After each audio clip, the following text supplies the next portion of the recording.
आईने हिंदी के एक नए एपिसोड में आपका स्वागत है। और आज के इस वीडियो में हम बात करने वाले हैं कावेरी इंजन प्रोग्राम के बारे में, खासकर कावेरी 2.0 के बारे में, यानी उस इंजन के बारे में जिसके बारे में अभी तक हमने सिर्फ अटकलों में सुना। हमें सिर्फ ये पता चला सोर्सेस के द्वारा कि इस तरह के किसी इंजन पर गैस टरबाइन रिसर्च एस्टैब्लिशमेंट काम कर रही है, लेकिन फाइनली इस इंजन के वास्तविक डिटेल्स सब सामने आ चुकी है। इसको लेकर के गैस टरबाइन रिसर्च एस्टैब्लिशमेंट के द्वारा एक टेंडर इशू किया गया है, जिसके बारे में इस वीडियो में हम बात करने वाले हैं। तो चलिए शुरू करते हैं आज का अपना ये वीडियो। दोस्तों, एरो इंजन टेक्नोलॉजी एक ऐसा क्षेत्र है जहां पर भारत को अभी आत्मनिर्भरता प्राप्त करनी है। और सही मायने में अगर हम डिफेंस सेक्टर में आत्मनिर्भरता की बात करते हैं तो जब तक ये टेक्नोलॉजी हम विकसित नहीं कर लेते, हमें जो आत्मनिर्भरता है ये नहीं मिल सकेगी। लेकिन अगर हम जेट इंजन टेक्नोलॉजी की बात करें तो ये बहुत कॉम्प्लेक्स टेक्नोलॉजी होती है, जिसको डेवलप करने के लिए अलग अलग मेटलर्जिकल चैलेंजेस को फेस करना पड़ता है, जहाँ पर बहुत सारा एक्सपर्टीज और एक्सपीरियंस रिक्वायर्ड होता है।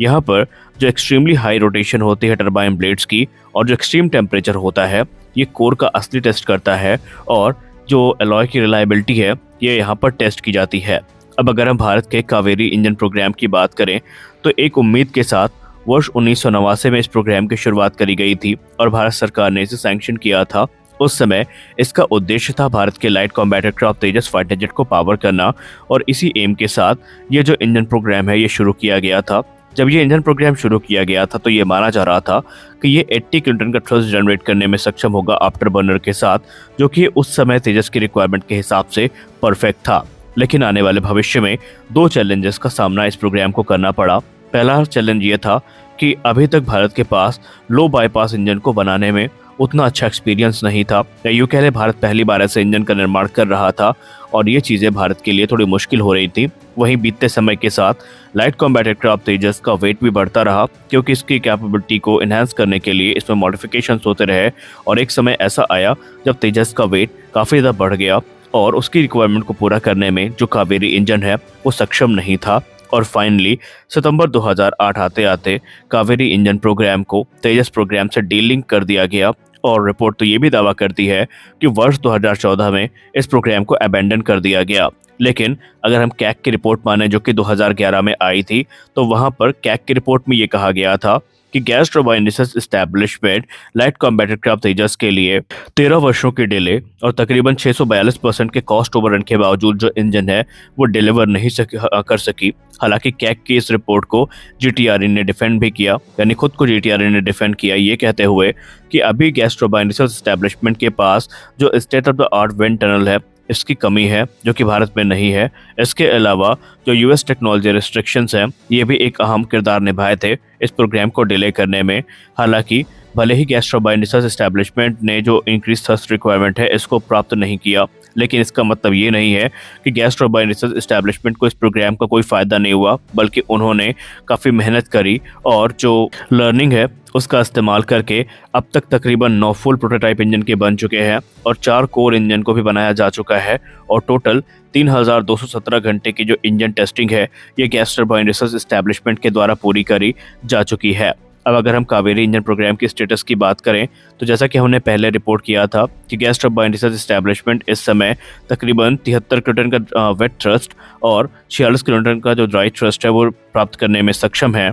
लेकिन जो रिक्वायरमेंट है वो तकरीबन 81 से लेकर के 85 किलोन्यूटन की है। अब अगर हम कावेरी इंजन के कोर की बात करें तो बिना आफ्टर बर्नर सेक्शन के ये जो कोर है ये काफ़ी स्टेबल रहता है और बहुत सारे पुराने जो इश्यूज़ हैं कोर से रिलेटेड इनको फिक्स किया जा चुका है। और ये जो इंजन है यानी बिना आफ्टर बर्नर के 46 किलोटन का थ्रस्ट जनरेट करने में सक्षम है। हालांकि अभी इसका सर्टिफाइड होना बाकी है। अभी गैस टरबाइन रिसर्च एस्टैब्लिशमेंट का प्लान ये है कि वर्ष 2024 पूरा होने से पहले इंजन का जो इनिशियल फ्लाइट रिलीज सर्टिफिकेशन है यानी आईएफआर है ये कंप्लीट कर लिया जाए। और एक बार जैसे ही ड्राई कावेरी इंजन सर्टिफाइड होता है तो उसके बाद एक अपग्रेडेड इंजन पर काम किया जाएगा, जो कि नए आफ्टर बर्नर मॉड्यूल के साथ हमें देखने को मिलेगा। अक्टूबर 2022 में एक रिपोर्ट सामने आती है कि ड्राई कावेरी इंजन जो है इसे रशिया भेजा गया है हाई एल्टीट्यूड ट्रायल के लिए, और वर्ष 2022 में इसने अपने ट्रायल्स को भी कंप्लीट कर लिया है। और ये एक बहुत बड़ा स्टेप है कावेरी इंजन प्रोग्राम के लिए, हालांकि इस स्टेप को बहुत ज़्यादा क्रूशल माना जाता है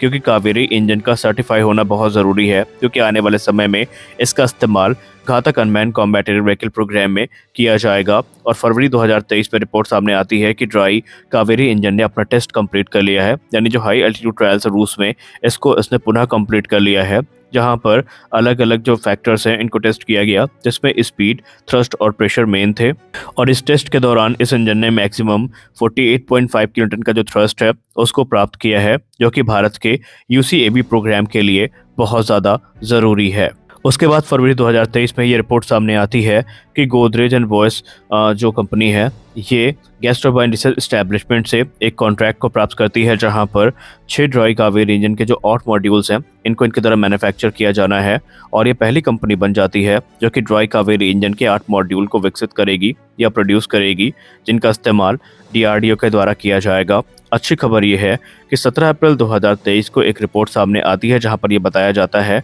कि जो कार्य है ये ऑलरेडी शुरू हो चुका है और 2025 तक जो इंजन है ये डिलीवर कर दिए जाएंगे और आगे चल के इनका इस्तेमाल सर्टिफिकेशन प्रोसेस के लिए किया जाएगा। अब अगर हम बात करें कावेरी इंजन प्रोग्राम के बारे में, जो नई अपडेट सामने आई है उनके विषय में, गैस टर्बाइन रिसर्च एस्टेब्लिशमेंट इस समय लाइट कॉम्बैट एयरक्राफ्ट तेजस को ड्राई कावेरी प्रोग्राम के लिए एक फ्लाइंग टेस्ट बेड के तौर पर इस्तेमाल करेगी और बाकायदा 2023 में गैस टर्बाइन रिसर्च एस्टेब्लिशमेंट के द्वारा एक टेंडर इशू किया जाता है, जहां पर लाइट कॉम्बैट एयरक्राफ्ट तेजस की जो इंजन स्टार्टर यूनिट है इसमें मॉडिफिकेशन और अपग्रेड की बात करी गई थी, जिसका इस्तेमाल फ्लाइंग टेस्ट बेड के तौर पर किया जाना है। और फिर नवंबर 2023 में गैस टर्बाइन रिसर्च एस्टैब्लिशमेंट एक और टेंडर को इशू करती है, जहां पर LCA specific aircraft mounted accessory gear box जो है इसके मॉडिफिकेशन की बात की जाती है। यानी कि एक चीज़ क्लियर है कि आने वाले समय में ड्राई कावेरी इंजन का टेस्ट लाइट कॉम्बैट एयरक्राफ्ट तेजस से किया जाना है और ये डेमोन्स्ट्रेशन टेस्ट होगा, लेकिन इसके बहुत सारे महत्व होंगे। अब अगर हम बात करें आने वाले समय में कावेरी इंजन प्रोग्राम के बारे में, तो एक नया आफ्टर बर्नर सेक्शन इसके लिए अंडर डेवलपमेंट है और गैस टर्बाइन रिसर्च एस्टैब्लिशमेंट ने इस पे काम कर दिया है। जनवरी 2024 यानी आज ही के महीने में या इसी महीने में कल के दिन एक नया टेंडर इशू किया जाता है गैस टर्बाइन रिसर्च एस्टैब्लिशमेंट के द्वारा, जहां पर उन्होंने ये कंफर्म कर दिया है कि जो आफ्टर बर्नर सेक्शन है कावेरी इंजन का, इस पे जो कार्य है ये ऑलरेडी शुरू हो चुका है, जिसके आने के बाद ये 80+ किलोटन का थ्रस्ट जनरेट करने में सक्षम होगा। अगर हम एग्जिस्टिंग F404 इंजन की बात करें जो कि लाइट कॉम्बैट एयरक्राफ्ट तेजस को पावर करते हैं, तो ये इंजन तकरीबन 48 किलोटन का ड्राई थ्रस्ट जनरेट करते हैं और 80 किलोटन का थ्रस्ट व आफ्टर बर्नर सेक्शन के बाद ये जनरेट करने में सक्षम होते हैं। तो ऐसे में अगर कावेरी इंजन इस मार्क को आगे बढ़ा देता है, यानी कि 80+ किलोटन का थ्रस्ट जनरेट करने में सक्षम होता है, तो निस्संदेह तेजस मार्क 1 की जो फ्लीट है उसको पावर करने के लिए ये सुटेबल इंजन होंगे और आने वाले भविष्य में